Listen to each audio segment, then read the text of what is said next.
We looked at 13 of the best-selling Christian sex and marriage books for this study. We applied a 12-point rubric on healthy sexuality to the books to see how they scored. And then we used John Gottman, who is a secular writer. We used his book, 7 Principles for Making Marriage Work, as our secular control book, because it's the best-selling secular one. There's a word that none of the 13 Christian books used that John Gottman had a whole section on. And you know what that word was? Consent. It's just entirely missing from the evangelical conversation.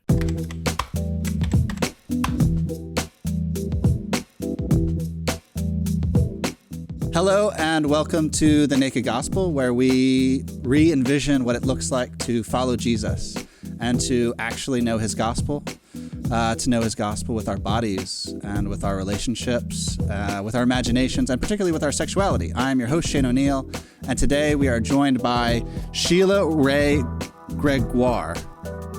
You did it. Yes? Yeah, you did it. I'm already winning. Sheila is on today because she wrote this book. It's called The Great Sex Rescue. It melted my face a bit, and I really wanted to just hang out with her and learn from her because us guys, we're not so good at being attentive to women, and we've inherited some really broken stuff when it comes to sexuality and a sexual ethic and integrity from the older generation. I'm excited for this conversation because I would have wanted to have it maybe 10 years ago when I was really in the throes of my formation. But I'm really glad that I have it now. I think us guys struggle in ways that we're entirely blind to when it comes to loving well and being present to our spouses, but also even as brothers in the household of faith. Like, we just struggle. And for women who are listening, I'm sure you will love this episode. I am sure you will learn things, and you'll probably get a kick out of watching me become very uncomfortable and red in the face. I'm nervous about this conversation, but I'm also very excited about it, which is saying a lot because I'm a millennial who loves vulnerable, raw conversations. But I'm uncomfortable with this conversation, and I'm so excited to have it. A bit of a trigger warning. If the phrase orgasm or oral sex sets you off in any particular way, you've been warned. Watch this episode in public with headphones, when you're driving, maybe with a friend, whatever you need to do. I think this conversation is very important, but I also want you to be safe. So there it is. All my disclaimers are out. Guys, thank you for joining us. If you enjoy this episode, please share it with somebody you think would find it beneficial. Otherwise, Sheila, thank you so much for being here. Well, I'm excited for this conversation. Yeah. Yes. Sheila, you've never been on before. Can you tell us a little bit about yourself? Yeah, so I started writing like in the mommy blog days back in 2008. I started my blog and I talked about motherhood and parenting and housework and all the things that you do on mommy blogs. That's not as much a thing anymore, but it was a big thing then. And my blog didn't really go anywhere until I started talking about sex. And then every time I talked about sex, my traffic went up. It's like, who knew people wanted to talk about sex? And so my agent suggested that I write a book on it. And in 2012, I wrote The Good Girl's Guide to Great Sex. And I've written more, 31 Days to Great Sex. My blog, To Love, Honor, and Vacuum, is now almost entirely about sex. And so I've been in this space for about 10 years. And I keep producing great content. I have my Bare Marriage podcast. I say all of this wonderful stuff about sex. I have lots of courses. And it seemed like no matter how much good stuff I said, people still had the same problems. And we realized last year that there's something really rotten in our foundation. And until we can address what's wrong with the foundation, we're never going to be able to get people healing in this area. So together with my daughter and another researcher, we surveyed 20,000 women to figure out what evangelical teachings have messed us up. And we got some pretty interesting findings. So I'm excited to share them with you. Yeah, I'm excited to learn. The Great Sex Rescue, that is the name of this book. Walk us through the name itself, would you? Yeah, so what we're trying to do is we are trying to rescue sex from the lies that you have been told. Because a lot of what we hear in evangelical circles are lies. And I'm going to make a lot of reference to evangelical teachings. I don't mean teachings from Jesus, because Jesus does not harm us. It's worth saying. But there's a lot of things that we've been talking about specifically in the evangelical church, and it's spread into other aspects of the church as well, but around sex. And a lot of these things are also in the broader culture, but that's no excuse, because we who know Jesus should be doing it better. So, Amen. but these are the things that we are hearing, and they're not putting us in good stead for good marriages. No, that is really helpful. Would you, so the survey, it might be an obvious answer, so pardon me, but you intentionally surveyed women. So like you communicated, noticing something rotten, because whenever you were saying something, it seemed like it kept on going into a vacuum. You're just like, okay, why isn't this like actually landing on anything concrete? And you're like, okay, let's look at the foundation. Something's rotten. And so you decided to survey 20,000 women to find out what was rotten there. Can you walk us through like why specifically women? Orgasm gap. That's the big reason, the number 47. And, because in any given sexual encounter, about 95% of guys are going to reach orgasm. But only about 48% of women are. And that's long been known.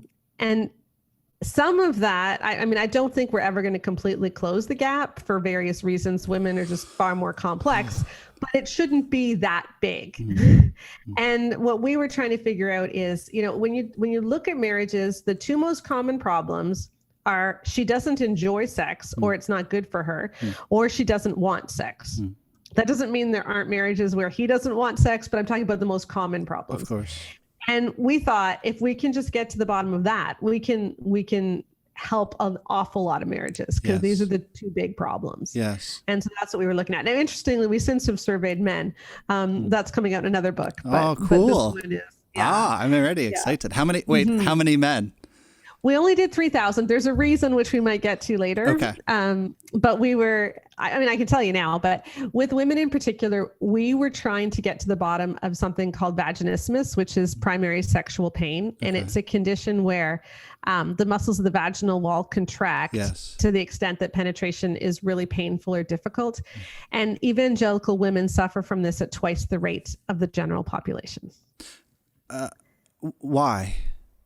Well, that's what we wanted to find out. Yes. And that's why we needed so many women, because we needed enough women who suffered from it that we could slice and dice the data in all kinds of different ways to try to figure out some of the reasons. So even as you were talking a minute ago, talking about how we've known for a long time about the orgasm gap, I didn't know that until my adulthood, like late into my adulthood, not till I was like 25, and I've engaged in premarital sex. Like I didn't meet Jesus till I was 19. And I didn't know any of that. Like the message that I'm given, and so many of us are given, because pornography ends up being our sex ed. And when women were crying out, then they're having fun, they're orgasming multiple times, and poor us guys, we only get to orgasm once, so even then it's like this self-pity.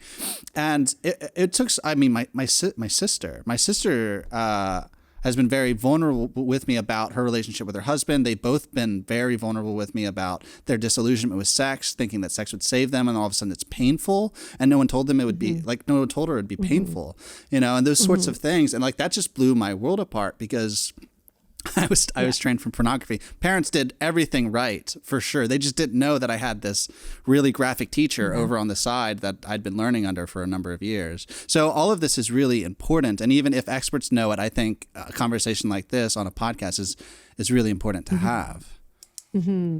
Yeah, because there are so many assumptions that we make going into marriage. And I know my husband and I too, like we had a terrible first couple of years of marriage, and a large part of our story was vaginismus. But we just had major libido differences, and he felt like I didn't want sex and therefore I was rejecting him. And it wasn't like that at all. There were lots of reasons why I didn't want sex, but it wasn't because I didn't love him. And it just took us a long time to negotiate all of that. And it would have been a lot easier if we hadn't been taught some of the things that we were taught. Yeah, I like all of that. So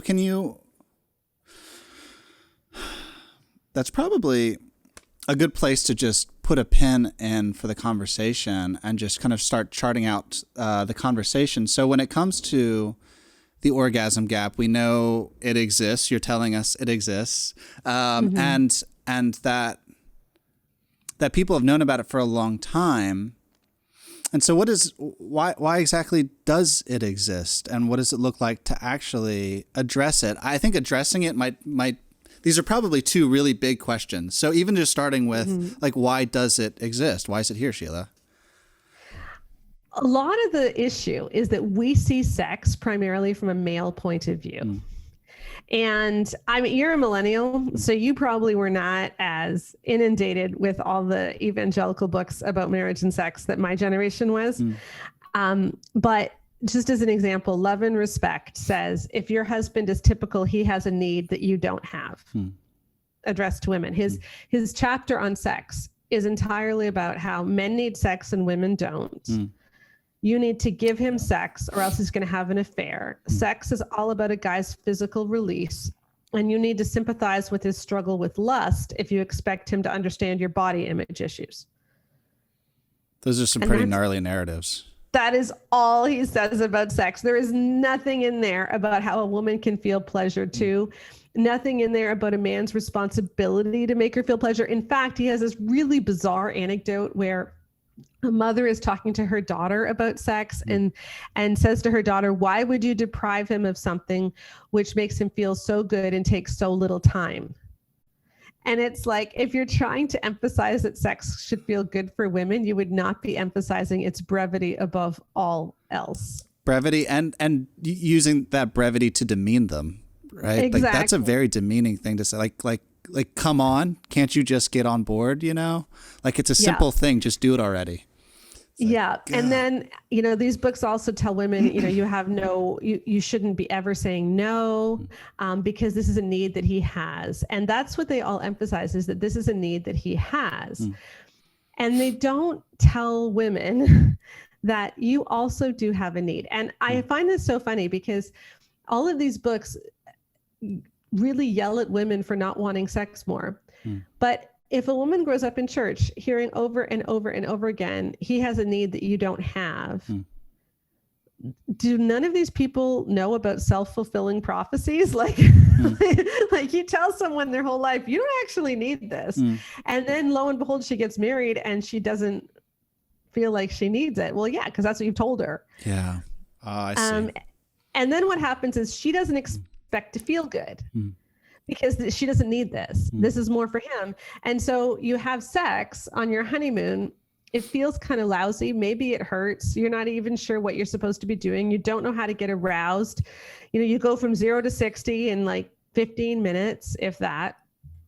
And it feels like nothing, but he has a really good time. And so you just figure, well, I guess sex just isn't for me. And he figures, well, I guess she just doesn't like sex. And no one thinks maybe God made her body to need something other than just intercourse. And we've got to figure out what it is that actually turns her on too. Hey family, Lent is upon us. Lent is the time when we intentionally get to feel with God, considering he went through a lot to feel with us.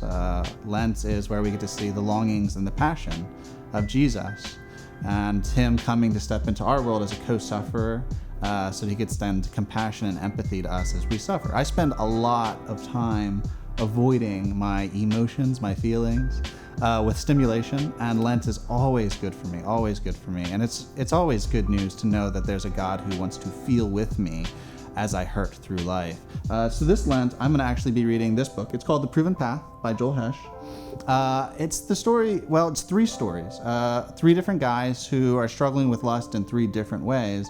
And they're from different demographics. Some of them are married. Some of them have different ethnic backgrounds, different ages. So I'm really looking forward to it because it allows me, the plurality of their stories allows me to see my story and their stories. So I wanted to invite you into this reading, into reading The Proven Path with me, and to well, just engaging that parts of who we are so that we could start to prepare ourselves for Easter and for resurrection and for all that Jesus, well, really actually has for us instead of just lip service to something that we don't necessarily believe. So come read this with me. It'll be in a link down below. Thank you. And let's get back to the episode. I was thinking recently, because sex talk is very popular in pornography. The screaming of each other's names and, harder, all that kind of stuff. And I was thinking about how that's because the devil can't create. He just counterfeits. He just twists. And I was just thinking about how sex talk is a bastardized version of maybe just honest communication during sex, how it can be so very vulnerable and erotic at the same time, like a very beautiful thing. It doesn't have to be, but all of a sudden it's just couched in this one kind of mode in pornography, and everyone just assumes that that's going to be the case. But all the while, we're not ever really taught how to have honest, just communication. Yeah. And in fact, we're actually told not to. Because in the book For Women Only, for instance, by Shanti Felton, which is written for women only, she tells women that what men really need isn't just sex. They need to feel like you enjoy it and you want it. So for him to feel loved and respected and invigorated by sex, you need to show him that you want to do this and that you're enjoying this. And so it's very important that you show him that. And if your body isn't physically responding, you still need to use your words to tell him how much you're enjoying this. And she never says that you're allowed to say, hey, babe, a little bit to the left. Like there's nothing in there about telling him what actually feels good at the time. Instead, all you're supposed to do is tell him how much you're liking it. There's another anecdote in the book, The Meaning of Marriage by Tim Keller, which, on the whole, the way he treats sex is actually fairly decent. But then he has this weird thing where he talks about their sex life early in their marriage. And he says, and sometimes at the end, I would ask her, how was that for you? And if she just said, it just hurt, we would be devastated. And he talks about how they decided that they wouldn't try for her orgasm because it was too stressful and it was making it seem like a pass fail. And so they would just see sex as something where they were giving to each other. But that whole conversation is like, well, they're not actually communicating during sex at all. He didn't know he was hurting her.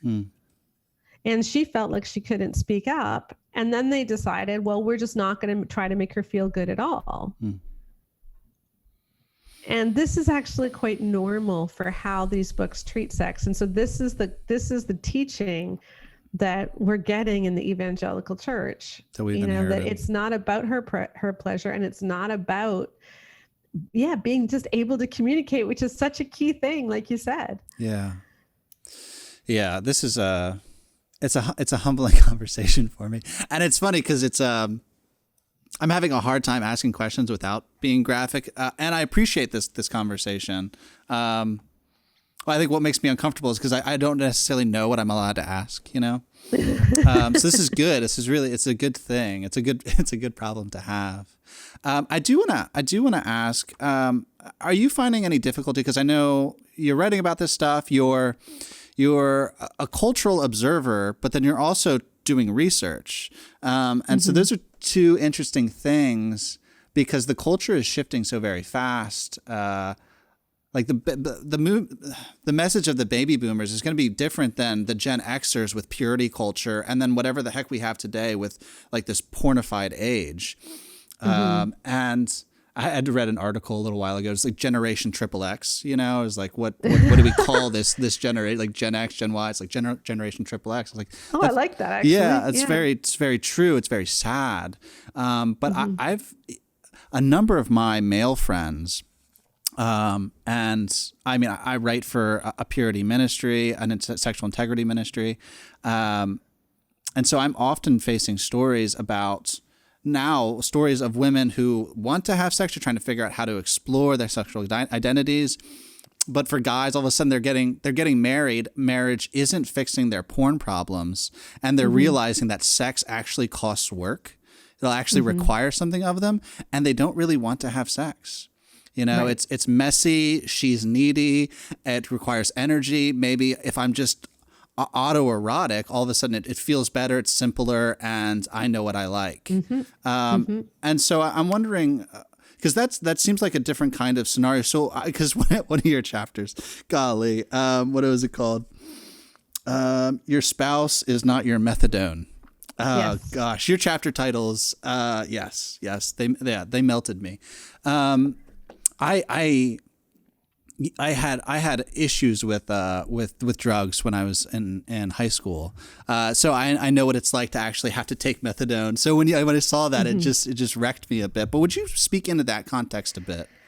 Yeah, well, it's interesting what you said about the different generations, because I got an email from a woman just over a year ago. She was listening to an episode of Focus on the Family, and one of the hosts said, and the hosts would be boomers because they're older than me. One of the hosts said he thinks the reason that so many men are turning to porn is because they're not getting enough sex at home. And this woman, they had just walked through like a 10-year porn addiction. He was finally free. It had been such a struggle. And she had to pull the van over because she was listening while she was driving, and she just burst into tears because here she's hearing that it's her fault again. It is her fault, and it was never her fault. But that's the idea that this older generation has, is that the reason guys watch porn is because their wives don't put out. But as we all know now, in the younger generations, the vast majority of porn habits predated the marriage. They have nothing to do with the wife. And to tell a woman whose husband was using porn when he was like 14 that the reason he's addicted to porn is because you're not having enough sex is just a cruel, cruel thing to do. And yet that's what Focus on the Family did. And that's what the book Every Man's Battle does. It says to women, once he quits lust, be like a merciful vial of methadone for him. So you are methadone for his porn addiction. And it said, before he might have been coming at you for 5 bowls of sexual gratification a week. And now he might be coming at you for 10 bowls of sexual gratification a week. But you can be his methadone, and which is just so degrading and dehumanizing and gross.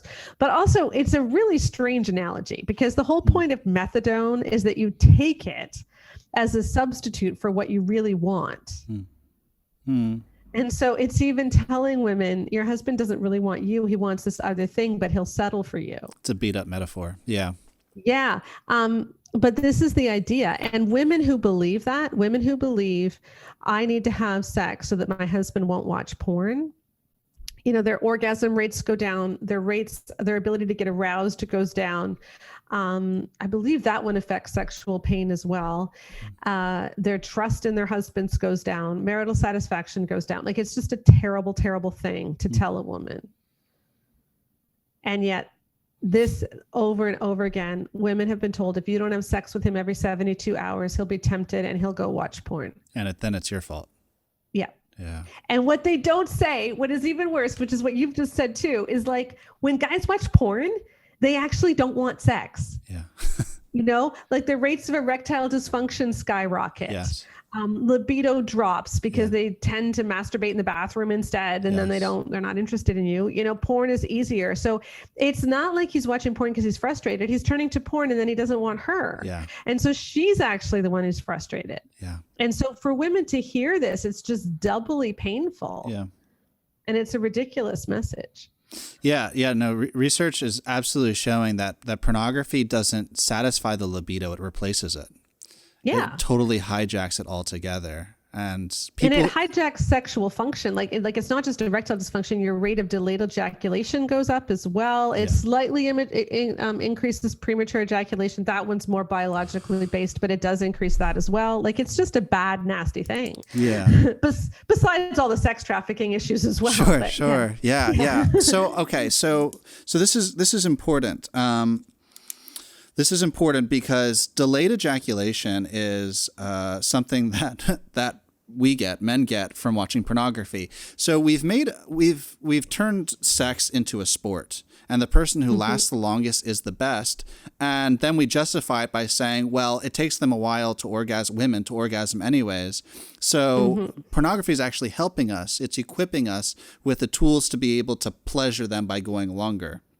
So there's that. We've created, there's this implicit virtue in our head from watching pornography. And then two, I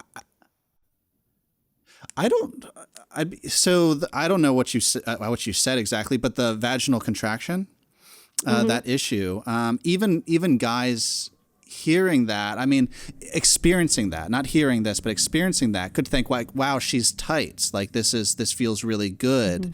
All the while being totally blind to her. So again, then a disorder is being elevated as a kind of a virtue, a sexual virtue in our culture. Would you mind speaking into both of those? Because I want some insight on that. Yeah, well, certainly the delayed ejaculation, the sport issue that you brought up, that waited, like lasting longer is a virtue, is a part of that. The other issue is a lot of guys suffer from it and don't want it. But masturbation to pornography is just so much more intense a stimulation than intercourse. And, what I've heard from a lot of women is he can only ejaculate if he's taking me from behind, or if if we're doing something that is a kind of degrading to me. Yes. Because it's literally defacing. You can't see their face. Yeah. So he has to, but again, the stimulation is just not as intense as masturbating to pornography. And so it just takes him longer. And often that's frustrating to both of them as well. And then in the case of vaginismus, this is a really multifaceted, it's a multifaceted problem. And I do want to say to women, if this is something you're going through, please see a pelvic floor physiotherapist, because I think it's interesting that women, we don't even know the word for it. Like if you look at the incidence of erectile dysfunction in men in their 20s and 30s, there is a higher incidence of vaginismus in women. And yet most of us don't know the word vaginismus. We all know the word erectile dysfunction. Good. That's good. So women's sexual dysfunctions just aren't even there. And when women have pain, that's a really significant thing. And I think I already said, evangelical women suffer from this at twice the rate of the general population. So I think it's roughly 22%. We found so many numbers, and I wasn't the number person. One of my other co-authors was, so I'm always trying to remember these numbers, but I think it was roughly 22% of women suffer from vaginismus at some point in their marriage, and roughly 7% to such an extent that penetration is impossible. Wow. It hurts so much. And when you don't have a word for that, and when you're not expecting it to happen, that can be horrifying on your honeymoon. We looked at the Focus on the Family website. They had so many articles on erectile dysfunction, not a single one on vaginismus. And that was pretty much true for all the big Christian ministries. It's just not talked about. And yet this is our problem. This is our women. We don't suffer from erectile dysfunction at a higher rate. In fact, a slightly lower rate, I believe. But vaginismus, it's a higher rate. Yeah. Yeah, that's a lot. I'm really glad that this is being recorded, so I can chew on that, because that's pretty gnarly. Golly. Okay. That's one of the things that's hard about podcasting. You can't feel in real time. I'm supposed to be asking you questions. So I do want to know. So it seems like there are a bunch of observations. What I liked about your book is that is really that you were just you come at it in really, really creative ways. So I don't mean to demean the process, but at the end of the day, your conclusion really is just like, let's just be men and women of God, like it's really really just calling people to a sexual integrity that follows Jesus. Just don't be weird. Stop being so weird about it. Yes. So I do want to know, like, what are you trying to, so it is two questions, like specifically, because I think there are two different things. What are you trying to give to women? Like, what are you trying to equip them with, empower them with? Like, what are you trying to give them? And then the second question that I do want you to answer separately, what are you trying to give to men? Like, what are you challenging them with? What are you trying to give to them? I want women to feel their sexuality freely and to realize this is a gift from God, because our sexuality, first of all, we've been told we don't have it over and over again by our evangelical books. You need communication, you need affection, he needs sex. So we're told that we don't need it and don't want it. But then the bigger issue is that sex largely is coercive to women in our literature. And that's what's highly correlated with vaginismus. That's why we have higher rates of vaginismus, according to our survey respondents. But so much of the messages to women are telling them, you need to have sex or else. You know, if you don't have sex, he'll watch porn. If you don't have sex, he'll be tempted. But God also says you're not allowed to say no. And that is there in so many of our evangelical books. Every Man's Battle, you know, Love and Respect, #1 bestseller. Do you know, we looked at 13 of the best-selling Christian sex and marriage books for this study. We applied a 12-point rubric on healthy sexuality to the books to see how they scored. And then we used John Gottman, who is a secular writer. We used his book, 7 Principles for Making Marriage Work, as our secular control book, because it's the best-selling secular one. There's a word that none of the 13 Christian books used that John Gottman had a whole section on. And you know what that word was? Consent. It's just entirely missing from the evangelical conversation. Now, the book Boundaries in Marriage definitely, and some of the other ones definitely give women a way to say no and say that that's appropriate in some circumstances. They just don't use the word consent in the same way. But a lot of our books actually had stories of marital rape in them without calling it bad. And that's just, that needs to not be acceptable. You know, like we use the verses, and all of our books do this pretty much. They use 1 Corinthians 7, 3-5, the famous do not deprive verses. And I can't do this by memory, but I'll just try, you know, that a husband must fulfill his marital duties to his wife, and the wife has to fulfill hers to her husband, and the wife's body doesn't belong to her alone, but also to him, and his body belongs to her, and do not deprive each other except by mutual consent and for a time that you can devote yourselves to prayer and fasting. And those verses are used to tell women you can't say no to sex. But that's not what those verses are saying. Because those verses are talking about a completely mutual relationship. You know, everything that he gets, she gets too. And so it's supposed to be completely mutual. And we know from scripture that sex is not just physical. You know, Emerson Eggerichs might have said that it's about a husband's physical release, but we know from scripture that sex is supposed to be a deep knowing. It's a deeply intimate longing to be connected. So the thing that we're not supposed to be deprived of is mutual, intimate, pleasurable sex in our marriage. And if you're telling women you need to give him one-sided intercourse whenever he wants it, she's already being deprived.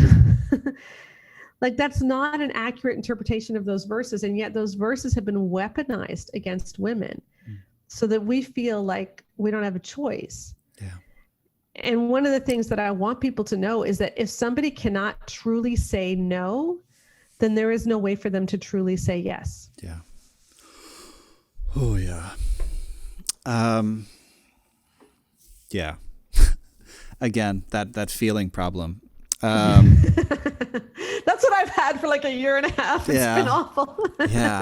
Well, a big part of my personal spiritual formation is I have this rule of, in conversations, I'm not allowed to respond until I've felt what they've said, you know? And it can happen pretty fast. It's not like this deep contemplative thing. It's just registering emotionally what's going on. Because I have an emotional reaction. I just need to clock it. And I'm just not allowed to do that on a podcast, you know? And so it messes with my spiritual formation. That's all I'm saying. Okay. Yeah, you're totally right with with 1 Corinthians. Yes, it is 1 Corinthians. Yeah, they're The command is to the individual who gives, not the command isn't to the for the individual to take. You're absolutely right. Like it's like the verbs are for they're gifts to be given. Like it's speaking to the individual. Your body doesn't belong to you. It's not their body doesn't belong to them. Now take it. You know. Yeah. It is something that you're. It's a practice in the Jesus way, just like everything else. You know. Yeah. So like I really love that. I love all of that. So And you asked what I wanted to say to men. I do. I want to hear that. Yeah. I think there's been a lot of shame heaped on male sexuality for very bad reasons too. Like the whole every man's battle thing. Okay, guys, sexual attraction is not lust. Okay. And this is such a huge thing that we need to understand. I mean, Jesus said, whoever looks at a woman with lust has already committed adultery. He did not say whoever sees a woman, whoever notices a woman, whoever is sexually attracted to a woman, you know, whoever like is overwhelmed, like does a double take because she's so curvy. That's not lust. That is involuntary. And that's just being human. That's just being heterosexual. That's not a big deal. Or like homosexual if it's the other way. Like it's just not a big deal. And women get it too. But women are excused from it because we're told that we're not visual. Increasingly, studies are showing that's not actually true, that men and women are both visual, but it's all emphasized that guys are visual. And the only way around this is to bounce your eyes. And so you can't see a woman because if you see her, you might lust. And I think there's so many men who are going through life completely paranoid that they're going to lust. And it's like, dude, she's just pretty. It's not a big deal. Like it's seriously not a big deal. But we've made it a huge deal. And every man's battle solution to lust is, you know, you take all your sexual energy and you transfer it onto your wife. So I'm not sure what you're supposed to do if you're single because you have no one to transfer it onto, but whatever. So you take all your sexual energy, you transfer it onto your wife, and then you bounce your eyes so that you don't look at women. But, you know, Jesus didn't bounce his eyes. The solution to lust is not to avoid looking at women. The solution to lust is to actually see women. Like to see women as whole people made in the image of God. And I think that is a freeing message to men that hasn't been given, because instead we have shamed men for basic sexual attraction and we've made them think they're sinning when they're not. I think you just articulated one of the things that I love most about Kaylee, my fiance. She lets me hug other women, you know, or she lets me say, hey, your hair is really cool to a complete stranger as we walk past them because they've got some gnarly braids. You know, she doesn't freak out in insecurity and say, how dare you? She supports that, and she supports me learning and practicing being a brother to strangers, you know, as well as those in the household of faith.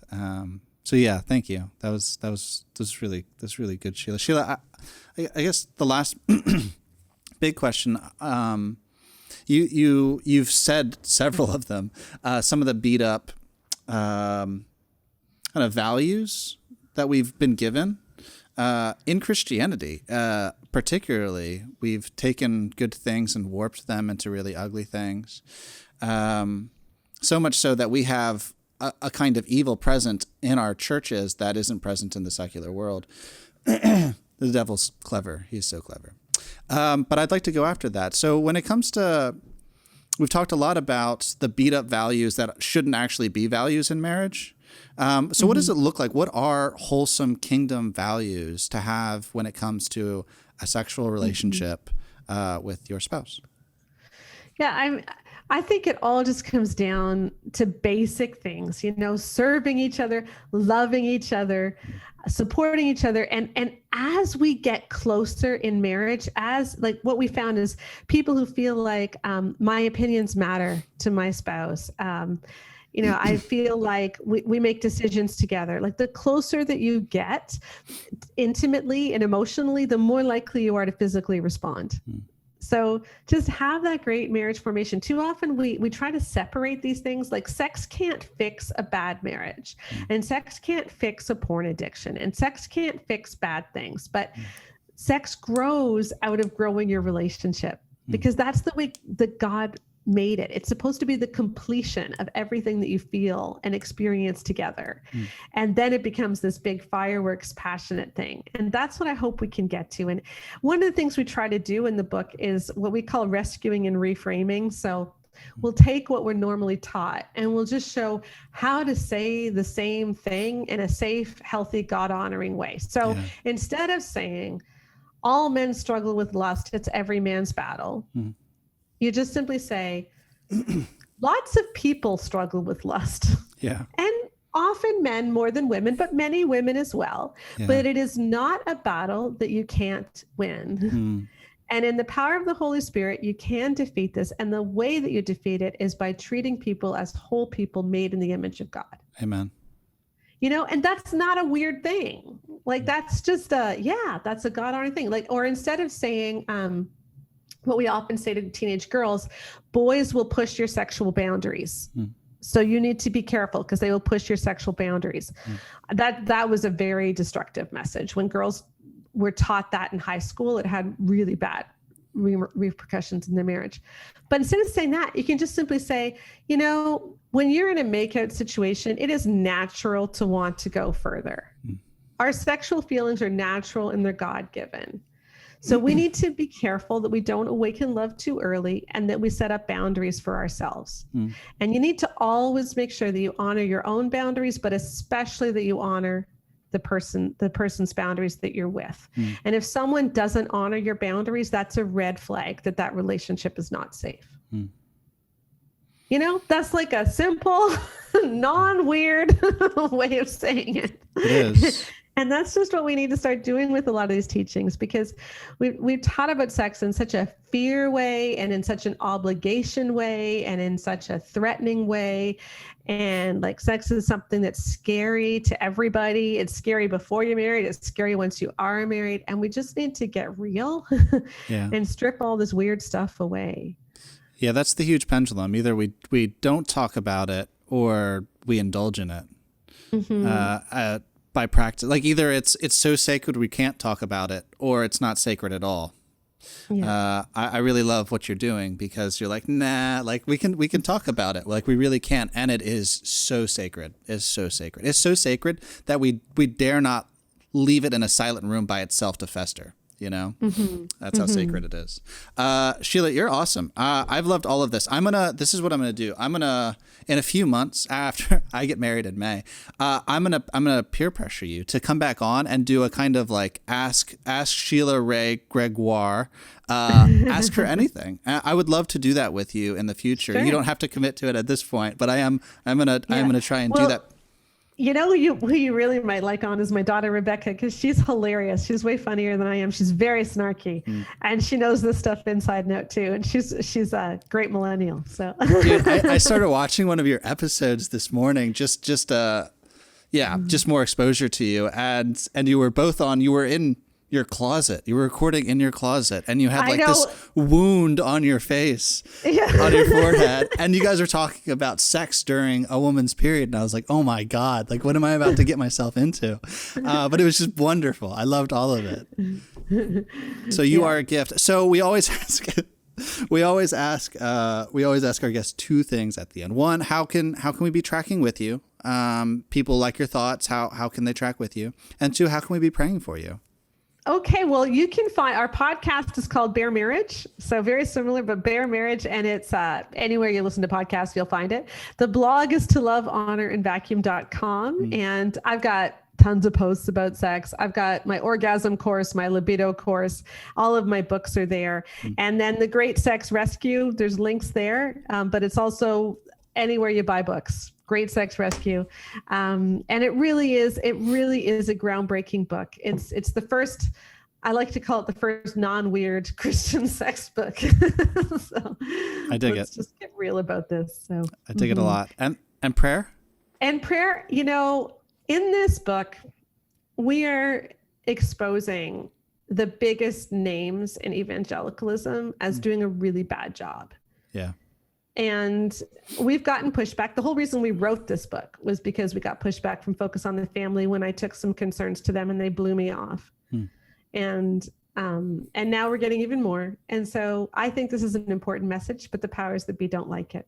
Yeah. So. Yeah. I saw you, your post for Religion News last week. Yeah. Yeah. I was like, good Lord. Again, one of the reasons I was nervous going into this conversation, but you've just been delightful. And I'm just really glad that you'd take time to have this kind of conversation with us. So thank you. Well, thank you. And I hope best wishes on your wedding. When are you getting married? Thanks. May 8th. May 8th. Okay. Yes. Awesome. Yeah. What state are you in? I'm not. I am in Ontario, between Toronto and Ottawa. Goodness me. Okay. Yes. I'll send you a picture, Sheila. Okay. But thank you sincerely for being with us. You've been just such a joy. Thank you. Thank you. Yeah.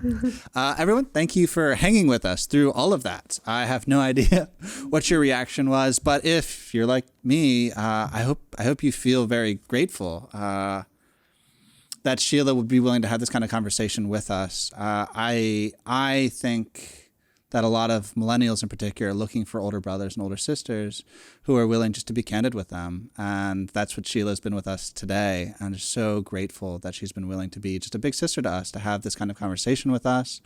Guys, I would recommend this book for you because we're daft and we need it. Go read this book. I'm gonna be rereading it with Kaylee, my fiance. I think it's really important because she has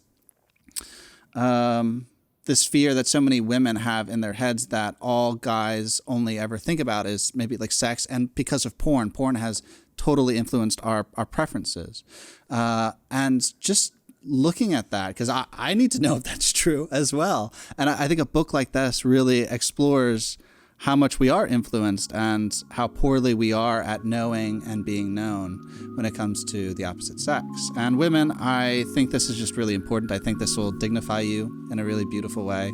I would recommend it. All the links to Sheila's work will be down below, including for this book.